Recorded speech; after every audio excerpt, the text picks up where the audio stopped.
buy ticket na gamta ban yo Sakhi yaki nong tem nong rwai ba pawnam ka perthai ba kuntup yu Ronan Keating ba Jonas blue nalor kiwei pat akas ngi pen kot ikata masa cherry blossom ha khat khandai trek nai wiang archar fly kadai shi jar nrus pa tangka yakani la pentip du ba chesan manas try rockski group ka event management company ka ba pentelun ni kani kata masa ba laisngi kan sedang khat nyau trek ba akani kasngi sedang kindan ginong tem nong rwai ba ka buy ticket akani kasngi kadai shi jar ars pa tangka Haka khat pratrek kesengi baar jongkani ke tamasa Hari Boy District Sports Association madan kurkalang boy rembong kabai tiket kan long shijar saus pak tengka pada kani kesengi kindan ginong rai nong tem bakan thop yu niyo kuman sikudau bok sarkar kamang pisa siklur khandai phundai lak tengka nak benta kani ke tamasa ba kamang penlut kalacan kot khandai klur kumta ka tega pisa ka buduna hanyo klur e lakmi linti ban khli na ka bai tiket bat kiwe ki chingyo chingkershan shushu kat kumna website jongani ke tamasa la pen I baban book tiket jongi VIP season pass laisngi kan poi khat sawajar tengka bat sanajar tengka shisngi na ror kiwe pat check tiket kumna ka fan pet ka basong dor sawajar tengka shisngi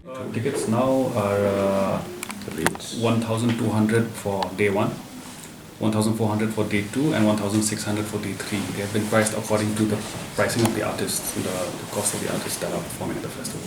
Kini pendapat mila I kan line up day wise. Day 1. Day 1 हमने pendapat jam. Kita kini sanam hybrid theory. So na po Korea, kini hybrid theory po Portugal. So na hakani day 1 keras pa. Day 2 ni dong artist bahetam. Number 1 artist in the world right now, Neo. So for day 2 kadek hat saus pa. Day 3 pada ni bo art lagi artist ki bahe bah. Ni Ronan Keating or Jonas blue. Day 3 kan dek 100 pa. Andy, your wife has been sitting there. She has been ready for a while now. Go for the test. I'm already watching the test, Mom. Son, it is important to take this test at the earliest.